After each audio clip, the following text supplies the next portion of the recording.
Welcome back to the Future of Figure Skating. I'm your host, Anna Keller, and my guest today is ice dancer and choreographer Jean-Luc Baker. With his partner, Kaitlin Hawayak, Jean-Luc is the 2018 Four Continents champion, a four-time US Bronze Medalist, and a 2022 Olympian. Since stepping away from competition a few seasons ago, Jean-Luc has embraced his role as a coach and choreographer. He continues to teach seminars through his organization, Your True Step, which he runs with friends Nathan Chen and Sam Chouinard, and he's even tried out commentating during the practice streams at US Nationals and Worlds. Jean-Luc has been working with teams at the Ice Academy of Montreal and at the Michigan Ice Dance Academy, and has also branched out into choreographing for pairs and single skaters. His choreography for Caroline Green and Michael Parsons in particular made a big impression on me in the 2024-2025 season. As you'll hear, Jean-Luc is a big believer in the power of authenticity, and he isn't scared to have an opinion, which I love. All right. Hi, Jean-Luc. It's great to have you on the podcast. Thanks so much for coming on today. Yeah, thank you. This is going to be a super fun chat, and I'm glad we could make some time for this.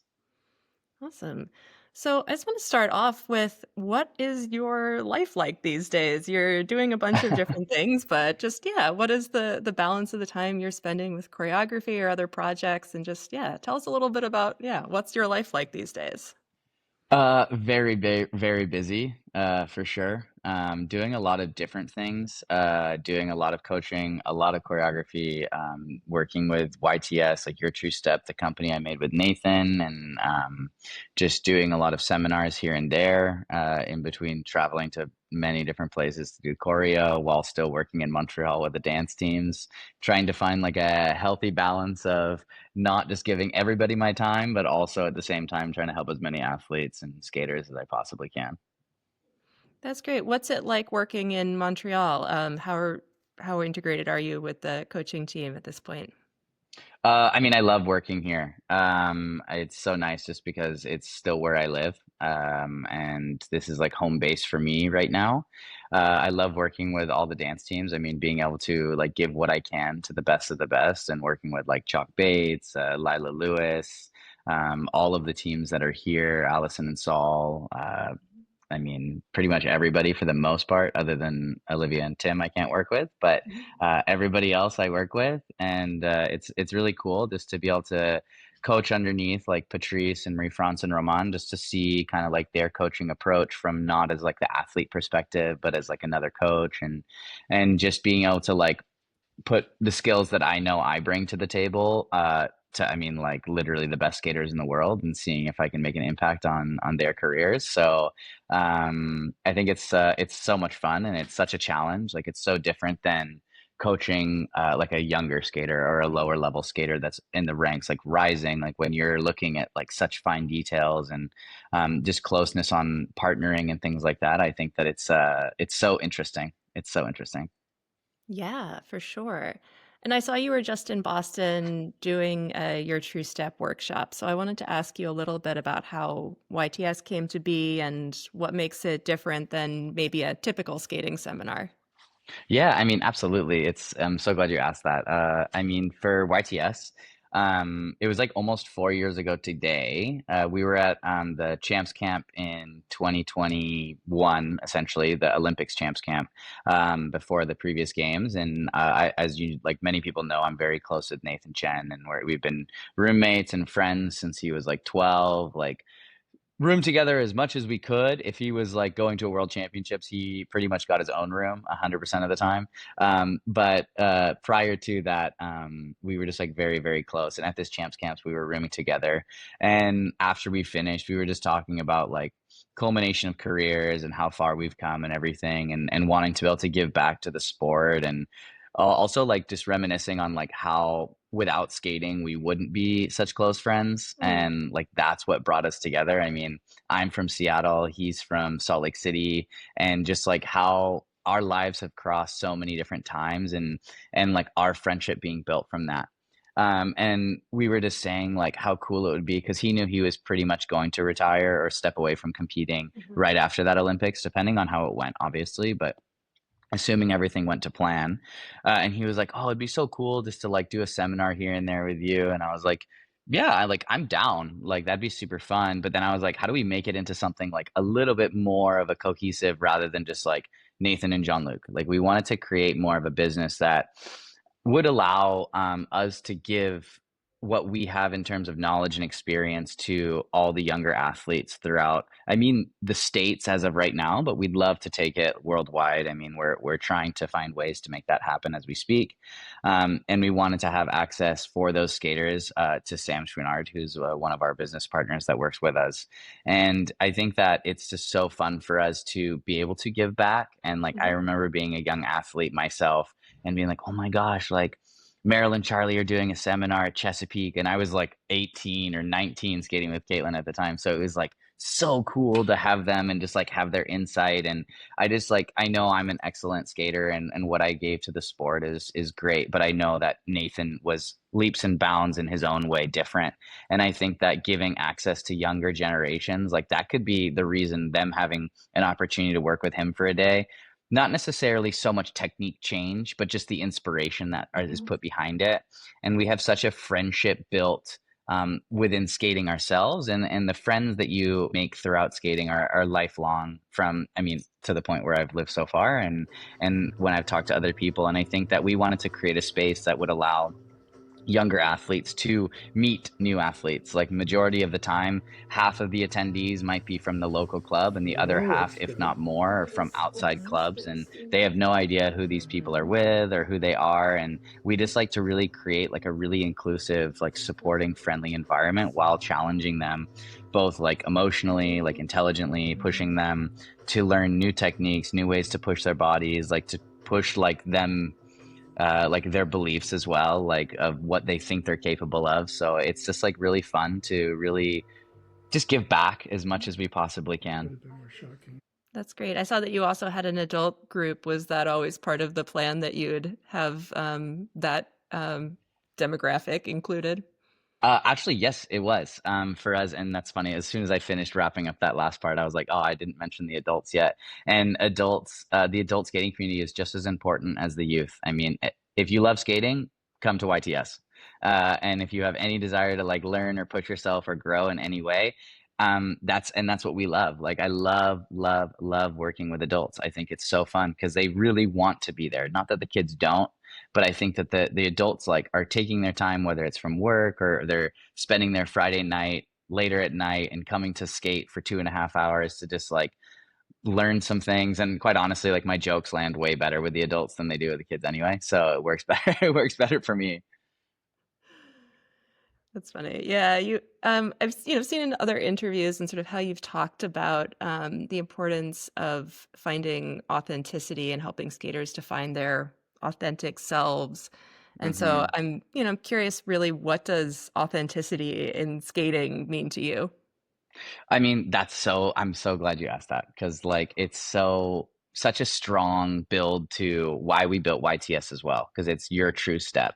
And we wanted to facilitate a space for athletes to be their truest selves, whether it's on and off the ice, finding it through movement. And I think that that's just like a big overarching thing that I really leaned into when I was competing, trying because I definitely did the versions and the years and the seasons where I was trying to do what I thought the judges wanted me to do and become and trying to please them. And then there was a shift where I was like, okay, like I want to create something that means something to me and that honors like where I'm feeling that day and allowing expression to be different.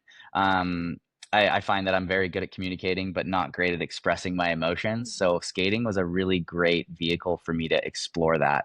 And I think that Nathan can attest to this, very much aligns with myself as well. But like when we started honoring more who we were within our skating, success just started like doors were opening and continuing because we weren't trying to be a fabricated version that we thought other people wanted us to be. I mean, obviously it's a judge sport and we always have to like fill roles and whatnot, but I think that there's still a way that you can like honor who you are versus like this is what so and so wants me to do. And I think that's like a huge thing when I'm doing my choreography as well, is like at the end of the day, you're alone out there. I mean, lucky enough, I got to hold Caitlin's hand and do it with her. But quite frankly, like everyone there is a fan as an audience member. Hmm. But the judges are volunteers. I mean, we love them, but they're also fans and they're just as scared.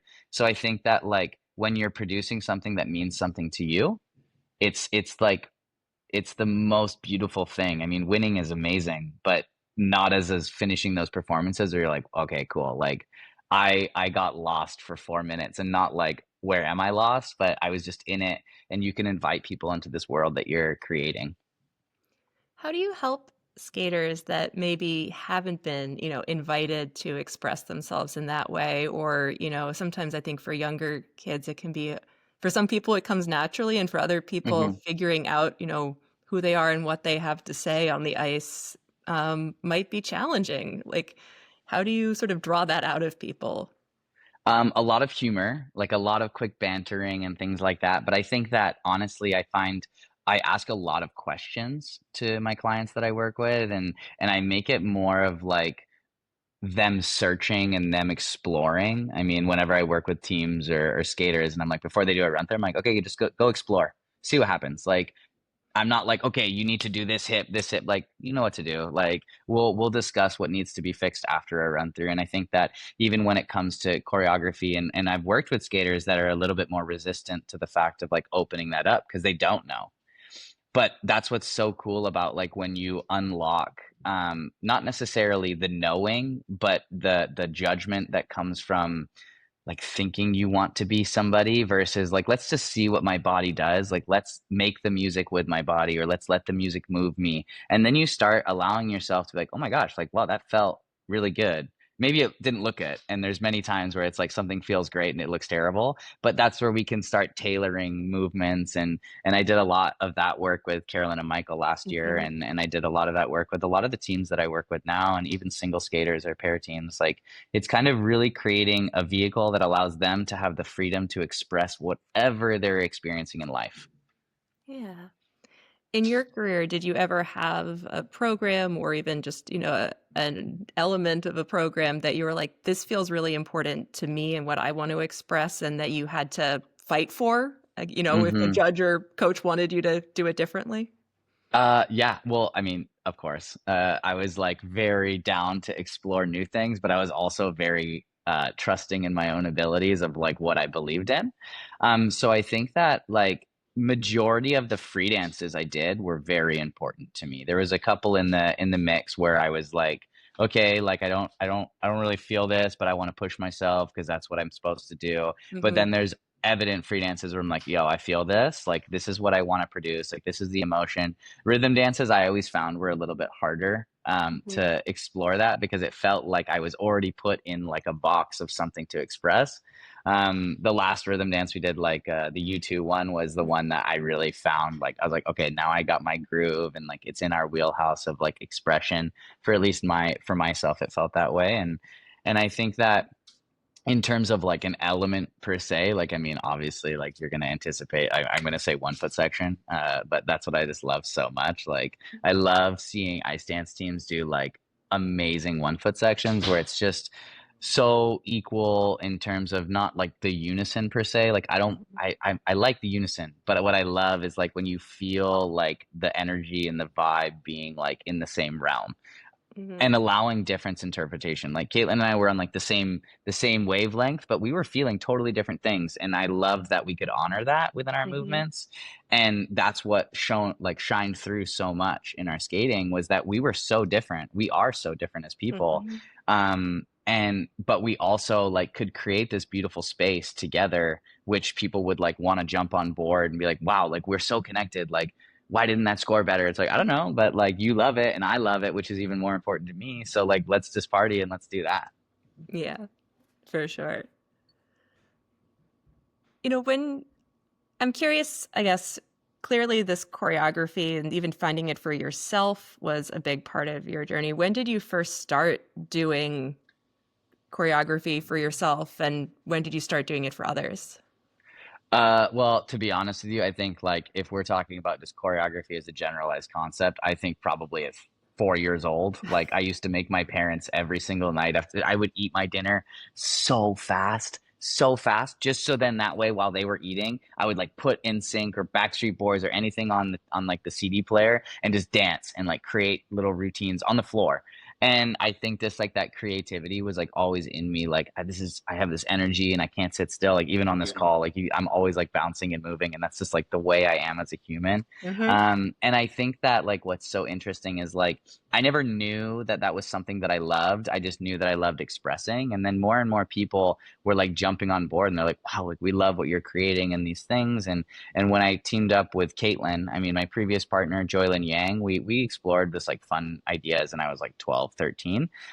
But with Kaitlin, it was like very much just like straight away, like she is such a creative person, like on and off the ice. And it was like always a game of like yes and.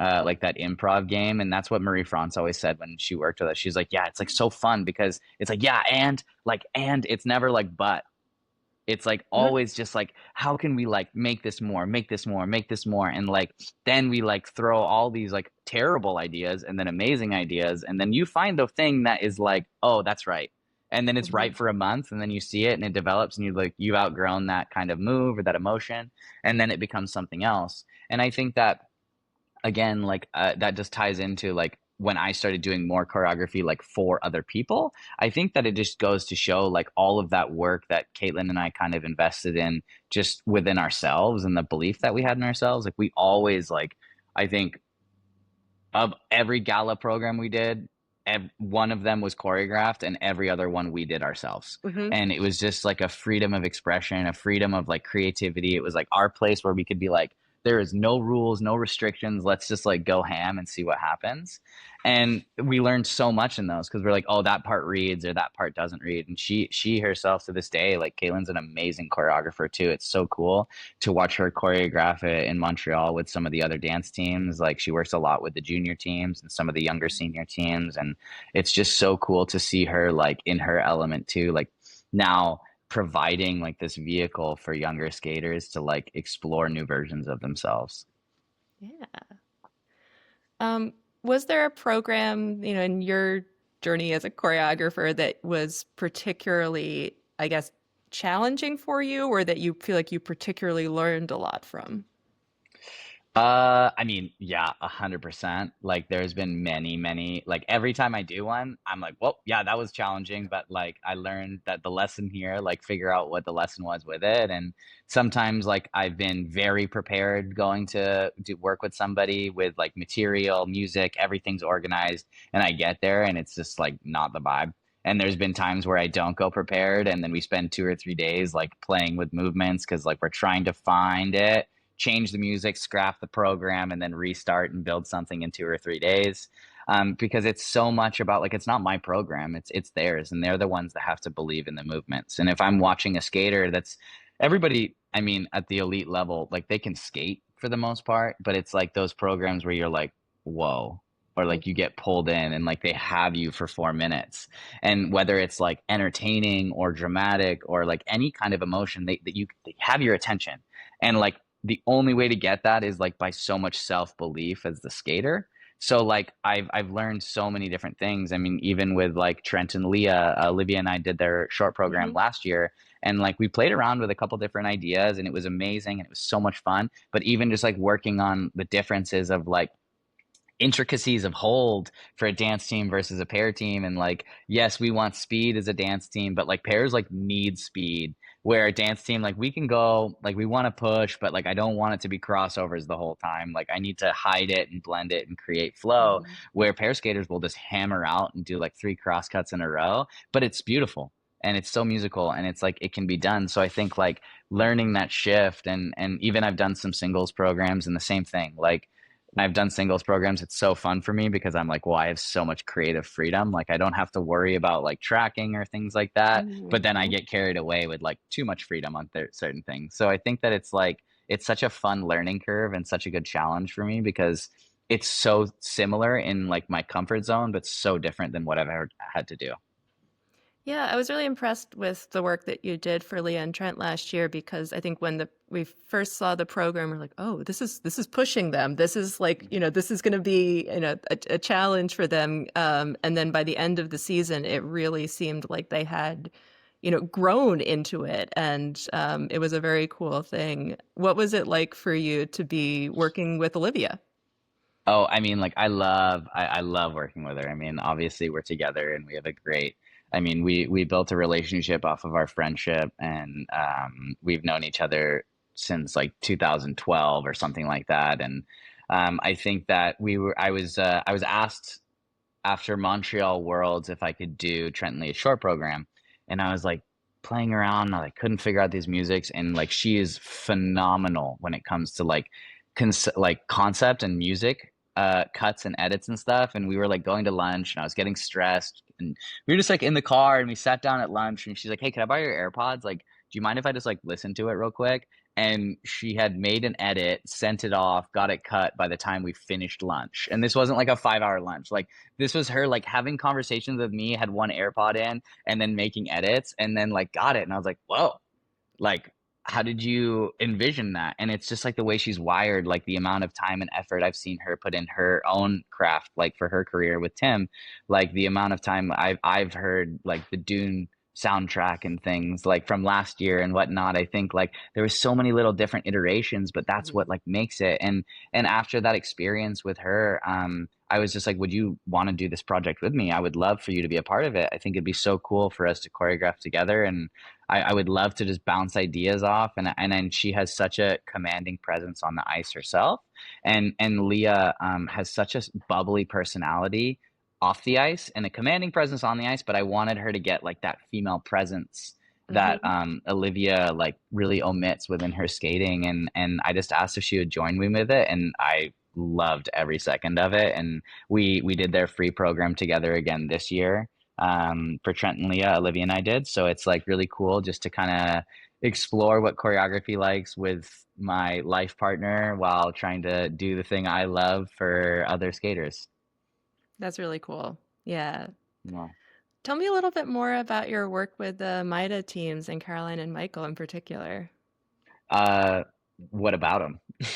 I mean, I thought that the programs that you made last year, and especially that free dance, when you're talking about, authenticity and going with where the skaters want to go, it really struck me that that was a program that was what they wanted to do and the kind of skaters that they want to be, even though people might have a million opinions about the kinds of skaters that they want to be. So I'm Yeah. just curious sort of how you help them to find that. Well, love that. So yeah, I mean, like I watched them go from sixth at Worlds to not making the world team. Yeah. And it was at that nationals uh, when Kaitlin and I had just stepped away from skating, and I was there, and I wanted to be there and just kind of be in the mix, excuse me, and I find that it just happened so naturally how it kind of came about. Greg Zerline had just asked me like, "Hey, would I be have any time in like the April timeframe to come and do a program for Rafaela and Alexei Mhm. Skeptikov from the US?" And I was like, "Yeah, absolutely." And he's like, "You come for like 1 or 2 weeks, and then while you're there, like you can work with some of the teams." So there was an iteration of a program that Carolyn and Michael had that the team there wanted me to do. After the first week, they're like, "Hey, like, would you be interested in doing this free dance for them?" And I saw it, and I didn't align with the direction. I didn't believe in it personally, so I had just mentioned that to them, and I wasn't trying to like instill doubt. Like I never second guess what the other coaches, their head coaches, believe in, and if they see a direction, I was like, by all means, if you see the direction, go for it. I just don't think like I'll be able to help with this. And then that's when the conversation, because I brought that up, I wasn't trying to instill doubt, but like it came to like a okay, what do you see then? And that's when I came with the Spiegel I'm Spiegel. And it was a piece that Kaitlin and I like for different seasons had tried and Mhm. we'd played with it and we loved it and we could never find something to go with it. And Mhm. so we just played around for like a week, creating things. And I was like, I loved the way they were moving. And I was like, I'm still at the same problem that I had with Kaitlin. Like, I can't figure out what to put with it. And it was funny because when I brought that music to them, they're like, oh my gosh, we love this. We've tried, but we couldn't figure out something to go with it. And honestly, like I was scrolling on TikTok one day, and there was like those people that interview people on the street, like, what are you listening to? And there was this album which was like literally in Morse code, which is where I found the song from. And I was like listening to it, and it was like 9 p.m. at night one night. And I was like, oh my gosh, it was like the night before I was flying back to Michigan to finish their program. And I was like, I don't have a second piece of music. I'm looking real hard, and it just like came to me, and I was like, you guys, I think I got it. And that's where we created this vehicle, and I wanted them to just really step into who they were. I think they've done amazing styles. They're so good at so many different things, and the rhythm dances are so strong. But they unlike the other U.S. teams, in my opinion. I mean, for the most part, there's like another U.S. team that I think can do the same thing, but they really create like a moment. They Mhm. can create a moment. Um, and I think that their skill set allows them to like show their glide, their skating skills, their flow. And on top of that, if you can do that while just like there's silence in the arena and you just hear the music, and you sometimes like around a curve hear just like the ripping of the blades, and like I was like, I think this could be it. And I just like really believed in it, and they did too. And then watching them, particularly Michael, I mean, he had his hip surgery last year and was off for about 2 months. Like we finished the program, I think in the middle of July or end of July, 2 weeks before champs camp. And it was just like watching him step into this like new belief system, and Mhm. Caroline wanting to do the same thing was so cool because they were like, yeah, like we are enough. Like I know we didn't make the world team, but like no, we're good. Like we can do this, because like those kind of knocks, like going from sixth in the world to not making the team, you're like, what happened? Like, and that just like crushes you and makes you question if you should be like doing these things and whatnot. So I think that it was just so amazing to like watch them develop and grow and like believe in themselves again last season, and also see the program have it pay off. Yeah, there was a really amazing moment seeing it live at Worlds with that moment in the transition of the music where there is just the glide of silence, and I could feel the whole arena living that moment and kind of silent with them, and thinking about the Yes. amount of confidence you have to have in yourself and the vehicle and your skating to be able to, yeah, to make a moment like that in silence. And that was really Oh, very impressive. yeah, no, I mean, like I was terrified for that. Like when they took it to champs camp, all the US judges are like, did the music stop? And I was like, no, it didn't. I was like, it's about 7 seconds or 6 seconds of silence. And they're like, yeah, but like why? And I was like, just like wait, trust the vision, please trust me. And then like after like their second event, they're like, oh my gosh, it's beautiful. Like the fact that you can just like captivate, and you're like almost stealing the breath from your audience, and you're like, and then they're doing this lift, and it was just like a really crazy idea. And at first people weren't biting, but again, I just like believed in it. And when I feel like I believe in something so much, like I'm just like, let's go for it. Yeah, absolutely. And so you work with them again for this year? I Yeah, know I did their free dance again this year. yeah, that's great. I Yeah. will be very excited to see that. Maybe by the time this interview is released, we'll have the ability to have seen it. But I'm very I excited. hope so. It's gonna be. I'm excited. It's a little bit different for them, so it's gonna be a fun push. Cool. Is it different for you working with teams where you're coming in doing the choreography and maybe you're connecting with them throughout the season versus, for example, working with teams at Montreal where you're seeing them all the time? I wouldn't say it's so different because like I find myself more as like the Switzerland of coaching, in terms of like I'm gonna go to places. I don't speak about my other work with other skaters, Mhm. and I just give them everything I have, and I let the skaters decide what they want to use with my information. Like I'm gonna be in my lesson, whether it's 15 minutes or 2 hours. I'm gonna give you what I got. I'm gonna try to have you be a sponge, but it's your choice if you want to take with that. So I find that like it's not so different. It's more just like I work in MIDA probably 4 to 5 times a year. Mhm. I go for like a week, and the rest of the time, I'd say predominantly I'm in Montreal with like side trips to California and Boston at the same time for other work.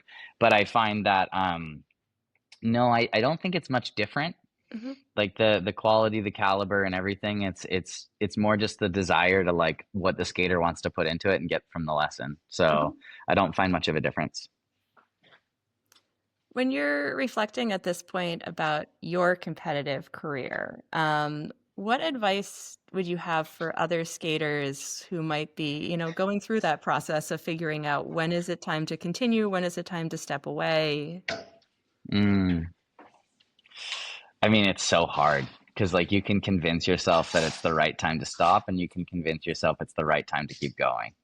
I think that if it's something that you still love and you physically can still do it and can afford it because it's very expensive, then I would say pursue it because your body won't be able to do it forever. And like the feeling that you get from competing and the feeling that you get from that freedom, whether you're in last place or first place, like just being out there is like there's nothing like that in the world. So I think that being able to live in that experience for as much as possible, I think is so fulfilling. And I don't know, like I just like would challenge all of those skaters to like if they feel like they don't love it anymore, then I think that could be an answer. Or maybe you can find a new way to get love within that sport. Mm. Yeah, thank you. Yeah, for Um, so many parts of the sport, we've got this judged sport, it's aesthetics, there's Mhm. politics to it. And, so many parts of that can be really tough on athletes' mental health and, being able to keep loving it while doing it. Um, Yeah. how do you think that, those of us who are around the sport, whether that's coaches or the media or fans, et cetera, can better support athletes who are going through tough times, especially? I think that understanding that like uh the athletes pay somebody to tell them what they need to do to be better. So like when fans or even yes, judges to an extent, like they're there to make your life better in terms of like giving you more points essentially. But I think that like being that support system as like a fan and as a spectator, I think like knowing that you can just like give them energy in a positive way is the most supportive way for an athlete. It is like the aesthetics of the sport. I mean, like I am not was 5'6". I am 5'6", and like more times than not, everyone was telling me like, "Oh, you're too short to be successful," and I was like, okay, like what do you want me to do about it? Like I water myself daily. I'm not going to grow anymore. This is like this is the body I have. So you can have your opinion. I'm not going to say you're wrong because your opinion's your opinion. And lucky enough that like my parents raised me to have that type of thick skin within my career and like Mhm. within my life. But I find that some other skaters like will take those things a little bit more personally, and a lot of the time like the comments are pretty uncalled for, and like unnecessary, and like an unsolicited opinion, and all of these types of things. So it's just like I don't know. I think for fans and anybody like watching a skater, like it's terrifying to be out there, and like they literally give every hour, every minute of their day for training for 5+ hours daily with recovery and warm up for 4 minutes at maximum. And I don't think the people that buy the tickets sometimes really understand the behind the scenes, the like arguments, the injuries, the all the stuff that happen. It doesn't mean they need to know those things, but I think that the more people just like be like, you know what, they're out there. I'm on the other side. I'd love to be there, but like when you're actually in those boots and you have thousands of people watching you and you're standing there, like it's so empowering, but also like that's a lot of eyes. So I think that just like the more support and the more just like the louder an audience gets, honestly, like used to fire me up in the best way because it's like, oh, they're like, I'm not alone. I'm not alone. Mhm. Yeah, I often feel like when skaters, I'm in the mix zone when skaters come off the ice, especially if it's been a bad performance or, not a bad performance, but like, let's Mhm. say skaters made a mistake and they're upset or something like that. I often feel like, I don't know what to say as, Mm. as a journalist, but also as somebody who, wants to be supportive in those moments. Do you think there's anything that helps, if a skater is just coming off the ice and feeling pretty disappointed? Well, I mean, like taking as a skater, like taking it with a grain of salt, like understanding that um, that wasn't your goal for the day when you woke up. I mean, the choice most of the time, or the mistake, or I mean, the fall or the mistake is usually, unfortunately, like not just by chance. It's like a lack of concentration or just like a little slip of something. I mean, sometimes you might slip on something like actually on the ice, like someone's jewel or Yeah. diamond or whatever. But in reality, like I think that that's sport, and that's what makes sport.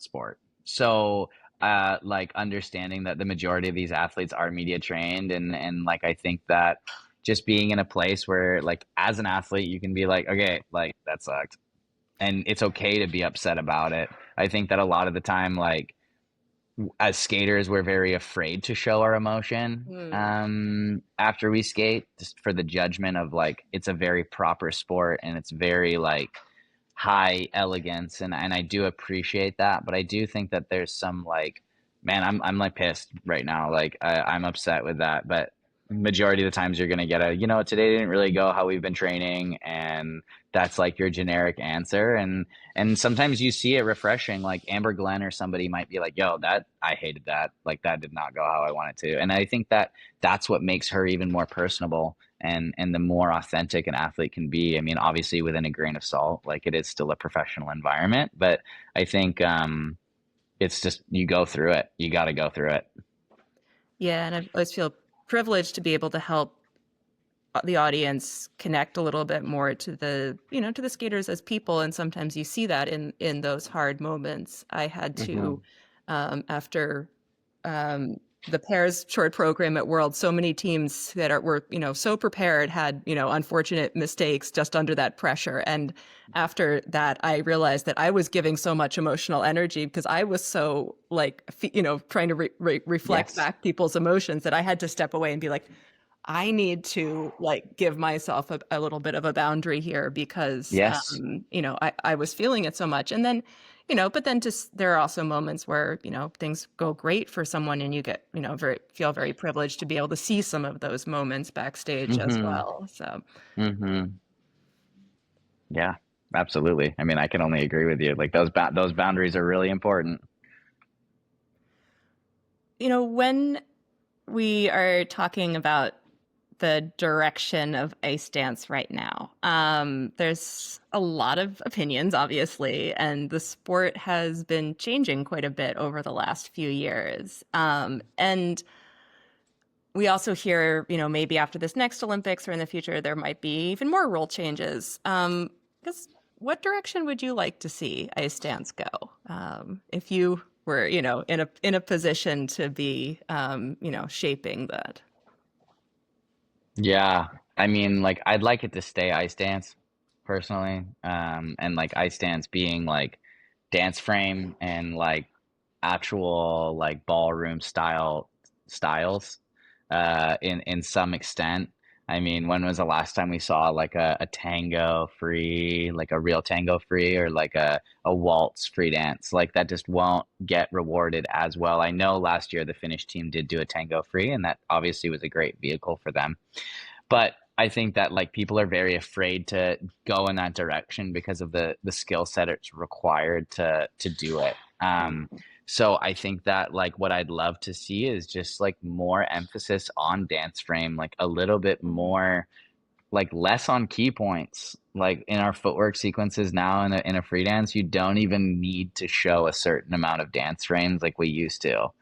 I mean, like when I was first couple years senior, like you had to do two footworks and you had a 1 foot section that had to be done at the same time in the footwork. So like you're getting like intricacy of turns. Now like everything is so supported. And like don't get me wrong, like if I was still competing, I would be doing the same thing Right. because like that's what's gonna score.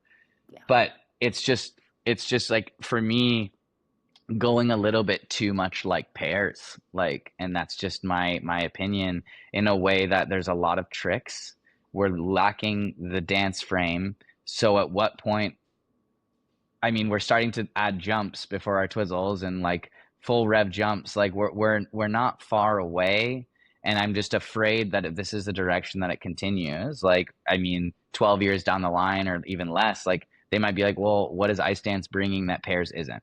because the pair Mm-hmm. teams now are like getting better at skating. Their elements are harder technically when it comes to the explosiveness, so it makes it a little bit more exciting.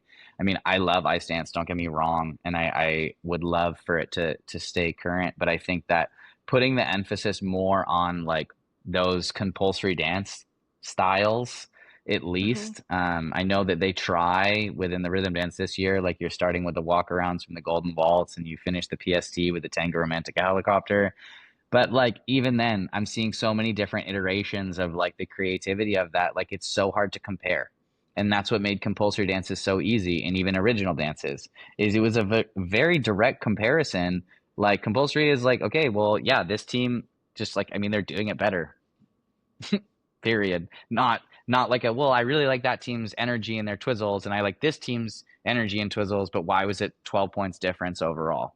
Like it's so much, it's so gray as an audience, in my opinion. So I just love to see ice dance like staying integral to like what made ice dance different from pairs, and like it's that dance frame, and I love the direction of creativity that people are taking now, but I'm just missing that personally. Yeah. Do you think there are ways to combine sort of this, this desire to have more diversity in the kinds of music or kinds of like cultural styles and things that are, included and still have the those bits of ice dance tradition? I mean, 100%. I think that there's totally a way to do that. I think that there is just like everything, in my opinion, needs to be like very technically driven. And I understand that's like the least subjective, quote unquote. So that's what makes it like stay a sport and less just judged.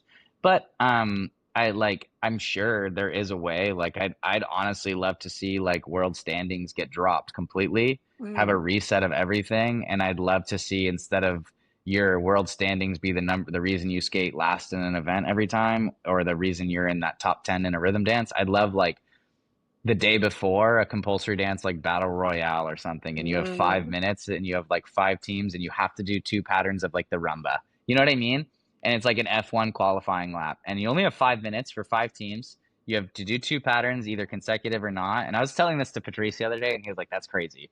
And I was like, yeah, but it would be so exciting because like you'd have teams like hammer out straight away, or you'd have teams wait till the end, like, and just have it be GOE based, and that's going to be your draw. Because I think that you'd see teams that are in your top 10 be skating first, because like the skating skill is very different, but they're very good at their elements and they're Mhm. very good at doing what scores well. But we're missing that integrity of like what makes ice dance, in my That would opinion. be So, that would be so fun though. I mean, I think that, like there are ways to yes, add drama and, it, entertainment value to some of these things that might have it'd been be taken away. so cool. It'd be like a demolition derby, but like obviously want to keep it safe. But like it wouldn't take very long. Like if you give them a time limit, they have only like this amount of time. Like in F1, they have like 25 cars racing for 40 minutes, and that's their qualifier. Like bam. But we want to have like four dance teams or five on the ice at once. You have a spick, like it's just like GUE based flow. Give me good ice dance. No like pattern size. You're gonna have like crossings of patterns. You're gonna have. I think it would be very entertaining, and I think it would be like what you get scored in this is gonna be like your skating order, and I just think it would make it really fun to Yeah. bring it to life and different. You know what I mean? I think that's really cool. And it's also, as I was learning a little bit about ballroom dance, like so much of what they do, they're judged when they're out on the floor at the same time. And so that's Yes. a really interesting, that's a difference that we have. But I do think that it would be interesting, even for like the casual fans to see something like that. And, as I was trying to learn ice dance, because it's the discipline that I had the least background in, I was, watching a lot of the junior and sometimes even when there were novice competitions that were like locally that I could see. And I was feel like I was learning so much in some ways by watching those teams because they have patterns still and they have a little bit Yes. more of that watching them and comparing them. I could really start to understand more, beyond. I was always would joke that I was like, for me, ice dance is just vibes. I know which teams I enjoy, but being able to like just go and actually start to understand the technical side of it by watching like the same thing. You have to be able to compare in some form the apples to apples to be able to understand it. Yeah, I mean, like if I watch a video replay of like Ilya's quad lutz versus Nathan's quad lutz, you'd see differences, and I'd be able to Hmm. pick out which one, like unbiasedly, obviously, but like you can pick a Yeah. version which you think is better, and like boom, like it's a triple twist, it's a triple throw, like you're working on direct comparable things, and we in ice dance have literally nothing that's comparable anymore, which to an extent is really cool because it allows a lot of room for creativity. But in terms of an audience perspective, like how do you know who's better? Right. Yeah. Like that's it. And I kind of like the, it's, in some ways, it's like if you go more technical in some parts of it, then it also then perhaps opens up for more freedom in other aspects. Because one of the things that I was noticing last season was I started to feel like everyone's like choreo step sequences were the same, and they were all different for the program, but because they had the same sort of Yeah. highlight of the music facing the facing the judges skated for the TV camera, like it started to feel very repetitive in a way that I don't want free dances to feel repetitive. And Oh, so it was there's a funny to think recipe. like, okay, this element that's supposed to be the most open to freedom actually started to they all started to look the same because of the sort of the incentives of what was getting rewarded. Yeah, and I think there's a huge recipe for that too, for the most part, like a generalized recipe. Like you can have a team that's amazing and does something totally different, and it'll score well. But like for the general population of dance teams, like there's a recipe for like the order of elements to which Yeah. is going to score well. Like I'd say like 85, 90% of the time, you're going to see a rotational lift and a rhythm dance because it will score better. Right. But that doesn't mean it will, but I'd say more than not. And it's just like, yes, you could say now because I've said that like rotational lifts are directly comparable, but like it's just not the same in Yeah. my opinion. So yeah. Well, there's a lot of talk, at least, when I hear from the singles and pairs committee about wanting to try out, new competition formats and be experimental after this Olympic season. So maybe some of that could happen to the dance too. Like, I feel like we have to have at least, try it. Maybe maybe it doesn't work, but I like, would try love it. it. I would love it. And I think people would be like, whoa, this because people already watch a 5 minute warm up in ice dance and like, yo, this is literally chaos. Because you have like 1 foot sections intertwining, there's like collisions, there's like lifts, there's like every which way pattern. But I think it'd be so cool if there was just like a structured, like, just give me 2 patterns of rumba. They don't have to be consecutive. The judges just are going to have to treat it like a ballroom style dance when they're all on the floor. And it's so cool when you watch ballroom because they like get heated, they don't like interact, but like they're like you can see when a team's getting close and they start like dancing around each other and stuff. And like it would just be wild because teams would start a pattern and have to like restart if you have like a Tessa and Scott taking huge amounts of Yeah. space or something, and you're like, I have to back off, or like a Hubble and Donahue being like, okay, well, I'm not going to do mine right now because they just did theirs, so I don't want that to affect my like. And I Yeah. just think that it would be so cool if there was like a stress time zone, like you only have a short amount of time. It takes like 15 seconds to get through, but like I think it'd be cool. Yeah. Oh, that's very cool. Um, Hmm. so okay, so we talked about the rule changes. Would you support there being teams of any gender, same-sex teams that being allowed to compete? I mean, I think it's awesome. I think it'd be so cool to see that personally. I would love to see it as long as it's done in like a safe environment because like I think that there's certain things that lifts, for instance, I think could be challenging, but also there's so many workarounds that are doable in there. So I think that it's something that um, should be explored if you're willing and able to do it. And I think that it only pushes the sport further, Cool. and that's like my 2 cents on it. Yeah. Like I think that like I love seeing people like same sex people skating together, and I would just love to see that. Cool. Yeah. I was watching a bunch of reverse lifts from Anasina and Pezarat recently, and it Hmm. was so cool to see how that could be included, like Yes. within the standard competitive programs. And we don't see as much of that anymore because of the it's not necessarily incentivized, but you could see it then, and it was very cool. Yes, I mean it's absolutely possible. Like Kaitlin used to always throw me. Like we would do tricks and she was a beast. So like it's not impossible at all. I think that it's just a matter of like a willingness and a desire to explore it, And there's always going to be people that love it, and there's always going to be people that hate it. But like, it doesn't matter who you are or what you're doing. Like, it's in skating, so just as long as it means something to you, that's like the most important. I also wanted to ask you about your commentary a little bit because we all enjoyed, I think, your practice commentary that you did with Oh, Jackie Wong. It was a lot of fun. Um, thank you. yeah, and so like going into we're going into the Olympic season, and there's maybe more public attention on skating. What would you want that general public to focus on when they're looking at skating this year? And what do you think commentators can do to kind of help people who don't watch skating all the time to understand and enjoy the sport? Well, I think the scoring system's super confusing. So like one, I think it'd be great if there was a way that like it's easier in ice dance, but even if after you put your protocol in, you can figure out what your max total score would be. And then like what would be super cool is like if there was a way to like quickly calculate based on what score they got. Let's say your max is 100 and you got a 90, just for purposes, like you got a 90% of 100. Great. And I think that like having something Right. tangible like that, like everyone knows what 100% is, but like when you see Chalk Bates throwing out 134 free dance and then Fear and Gibson throwing out a 125, you're like, great. I see the difference just a little bit, but like where is what? Like, what does that Hmm. mean? Why did Hmm. the team in the first group get 102 and it was beautiful? And like, what, like, where is this happening? And I Yeah. think that it's just like really cool because then you could see, like, in an ice dance team, like, it might be quite harsh, but like, if you're skating earlier on, like, we know what a level four sheet can look like and accumulate to if you're getting plus fives. So I think that, like, seeing this is like 75% of a perfect score. I think that would be really interesting because it makes it Mhm. understanding.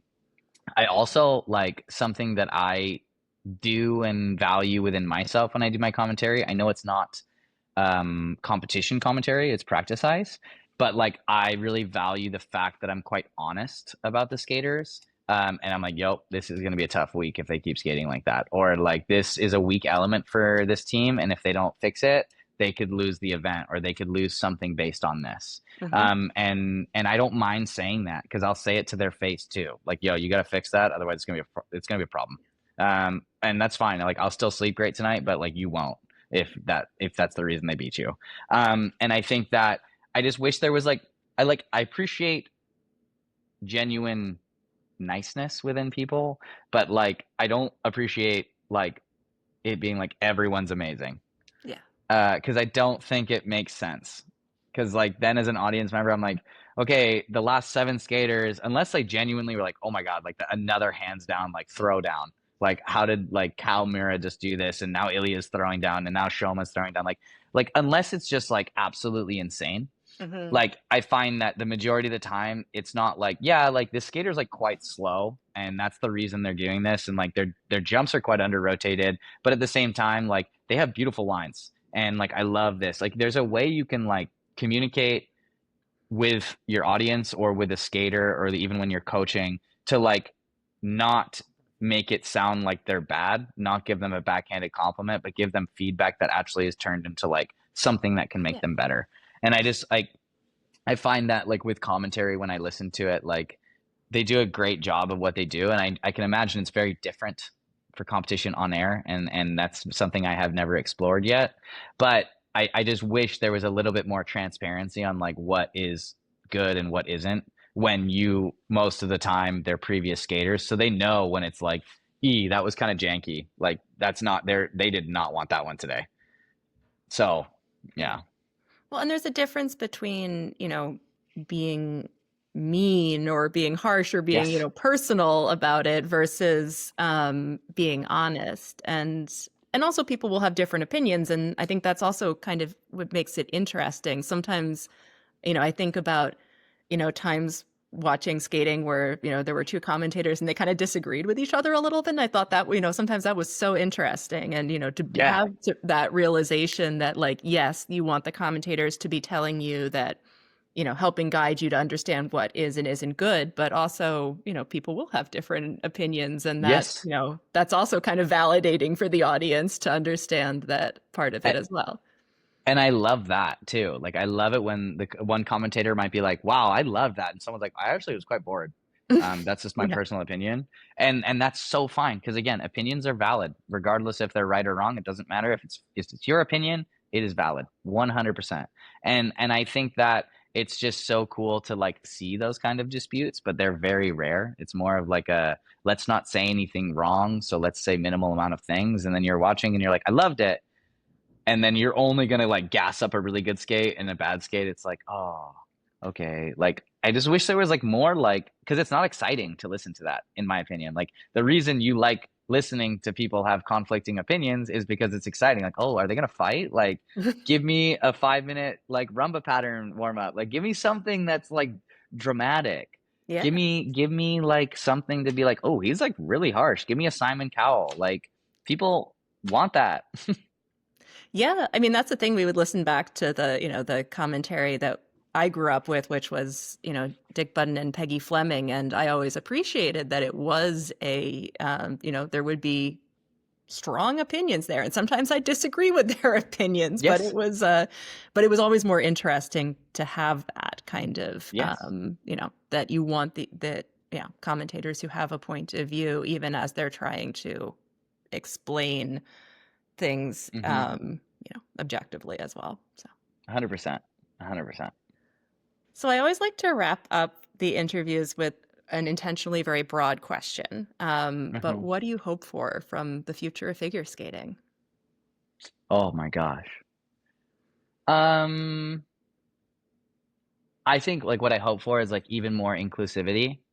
I'd love to see like more of that even within the sport. Like we've been to so many amazing places with YTS and just like the different types of people that come in. We're like, oh my God, like thank you for feeling comfortable enough to join this space. Like that's what I love.